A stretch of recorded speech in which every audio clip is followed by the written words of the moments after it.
Maligayang araw ng kalayaan. Happy Independence Day. Ngayong ika-12 ng Hunyo, 1878 ay pinahayag natin ngayon at pinasisinayang sa pangalan ng buong Pilipinas ang ating karapatang makapamuhay ng malaya at nagsasarili, hiwalay at kalat na kalat sa kapangyarihan ng Espanya. Ang tanong,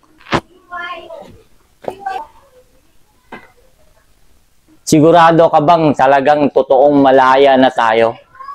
Ano nga ba ang kahulugan ng totoong kalayaan? Yung kalayaan ba ay tinitingnan lang natin yung bansa to bansa o yung literal na nakikita nating nakikipagdigma gamit ang mga armas at lakas? Ang tanong, bawat isa sa atin, tayo ba ay naging malaya dahil wala nang sumasakop sa ating bansa? At talaga bang hindi na tayo patuloy na sinasakop ng mga dayuhan? Or baka tayo na mismo yung nag-volunteer, nasakupin tayo? Bago ang lahat, ang araw ng kalayaan ng Pilipinas ay ginugunita ang deklarasyon ng kalayaan ng bansa mula sa pamamahala ng Espanya noong June 12, 1898. Pinangunahan ito ni Emilio Aguinaldo.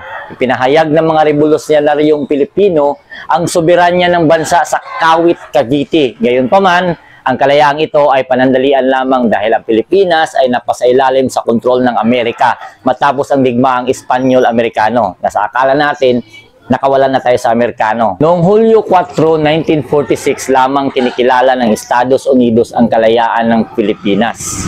Ngunit Noong 1962, matapos lagdaan ng dating Pangulong Diosdado Macapagal, inilipat ito ni Pangulong Diosdado Macapagal ang opisyal na pagdiriwang pabalik sa Hunyo 12. Bakit? Upang parangalan ang orihinal na deklarasyon ng kalayaan mula sa Espanya. Ngayon, ang tanong, talaga bang malaya na tayo? Dahil hindi na katulad dati na merong pumupunta dito at gusto makipagdigma at sasakupin tayo. Ito sa araw na to, ipinagdiriwang natin ang kalayaan ng ating bansa. Ngunit sa kapila ng ating pagdiriwang, sa tingin ko nararapat lang na tayo'y magbalik tanaw sa kahulugan ng tunay na kalayaan. Ang kalayaan na hindi lamang ito tungkol sa paglaya mula sa pananakop ng ibang bansa, di ba? Hindi ito lamang tungkol sa pagkamit ng ating independensya mula sa dayuhang kapangyarihan na literal na nakikita natin sa paligid.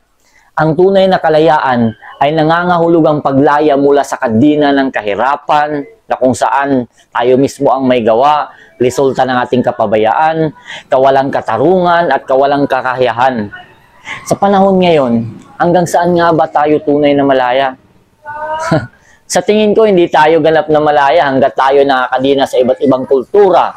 Walang problema yon, walang masama doon. Pero kung yung kultura na yon ay nag-impluensya at nagdulot ng hindi maganda na aksyon sa buhay, na hindi naman tunay na sa atin, malamang hindi tayo malaya. Hanggang tayo ay patuloy na hinahayaan nating masakop ang ating isipan ng mga idea at paniniwala na hindi naman talaga sa atin, pero kung saan ito ay nagdulot, nagbigay ng lifestyle na hindi maganda, na walang patutunguhan, na nakalimutan na natin yung meron palang mas mahalaga dito sa buhay. Tingnan natin ang ating sarili. Hanggang saan ba natin kinakaya ang ating pagkaalipin sa bisyo, for example? Diba? Sabihin natin malaya ang Pilipinas, pero hindi pa tayo malaya. Kung meron kang bisyo, hindi ka malaya. At isang lifestyle na hindi naman talaga nagpapataas ng ating dignidad. Hanggang kailan tayo magpapauto sa mga dayuhang produkto at mga brand, samantalang may sarili tayo mga produkto na dapat nating ipagmalaki at suportahan? Hindi ibig sabihin na meron kang hawak na iba't ibang brand o galing sa ibang bansa, masama na yon, pangit na yon. Ang nakapangit doon is masyado kang mapagmalaki, yung sarili mo namang bansa na sinasabi mo na malaya na kayo, na malaya na tayo, hindi nga natin ma-appreciate. At higit sa lahat, hanggang kailan tayo magpapadala sa mentalidad na ang pagiging Pilipino ay hindi sapat? Diba? Hanggang kailan tayo magpapakatanga sa pagsunod ng mga bagay na hindi naman talaga natin kailangan, sa halip na itaguyod ang ating sariling kultura at sining? Hindi tayo tunay na malaya hanggat tayo ay nagpatuloy na iniidolo ang ibang bansa at inaapakan ng ating sarili. Hindi tayo tunay na malaya hanggat tayo ay patuloy na nilamon ng mga big tech company o ng social media sa iba't ibang distraksyon na nagpapalayo sa atin sa tunay na layunin na buhay at pag-unlad. Isipin mo, nakulong tayo sa sarili ng nating isipan gamit lang ang isang maliit na box. Kung saan marami dyan na nagbibigay ng peking buhay na kung saan yung iba na iinggit, na di-depress. Di mo ba napapansin? Wala nang mga bansang sumasakop sa atin. Wala nang literal masyado na digmaan katulad dati na gusto tayong sakupin. Pero sa tingin natin, hindi kaya na nagbabago lang ang kanilang strategy sa pakikipagdigma, na sakupin tayo sa ibang paraan, na gagawing mahina yung pag-iisip natin, na para hindi tayo makaisip ng mga matataas na bagay at makulong tayo dun sa sistema at sa kakapanood ng mga walang kwenta mga bagay na kung saan napakataas ang oras na inilaan natin para maging alipin sa kung anumang nakikita natin na hindi naman nagdudulot ng maganda sa buhay natin. Kaya nga tumataas, di ba? Mga Gensis, tumataas masyado ang depression. Bakit? Kasi merong pakikipagdigma na nangyayari. Gustong sakupin yung isipan natin para hindi tayo makapag-isip, hindi magiging... Kasi yung isang bansa, kapag ka nakulong sa ganyang mga sistema, hindi siya magiging malakas. Kahit sa isang issue na maliit nga lang sa social media, kaya tayong i-divide. Diba? Kaya hindi tayo tunay na malaya, sa totoo lang. Isipin natin mabuti kung ano yung kalayaan na sinasabi ngayong araw na to. Dahil baka hindi natin namalayan na tayo ay nakakulong pa rin sa sarili nating isipan. Kaya nga yung sabi ni Bob Marley, diba? Ngunit, hindi tayo dapat mawala ng pag-asa. Bilang mga mamamayang Pilipino, may kakayahan tayo na baguhin ang kasalukuyang kalagayan. May kakayahan tayo na magkakaisa at magkaroon ng pagbabago. Hindi sa pamamagitan ng pisikal sa pag-alsa sa pakikigma gamit ang mga baril o mga iba't ibang mga weapon, kundi sa pamamagitan ng puso't isipan. Nararapat lang na tayo ay magkaroon ng determinasyon na ipaglaban ang ating tunay na kalayaan.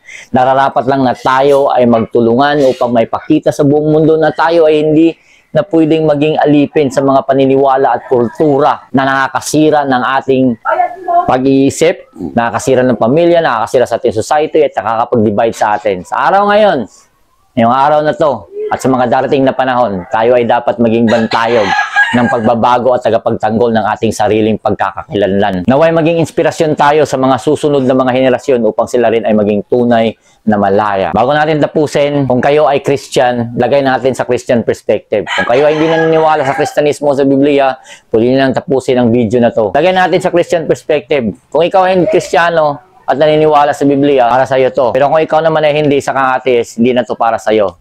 Sa Romans 6:16 may sinasabi diyan, don't you know that when you offer yourselves to someone as obedient slaves, like sa bisyo, you are slaves of the one you obey.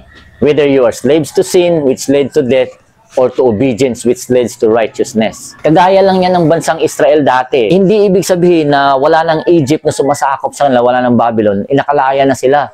Sa Exodus 13:14 nung una, and when in time to come your son asks you, what does this mean? You shall say to him, by a strong hand the Lord brought us out of Egypt from the house of slavery. Diba?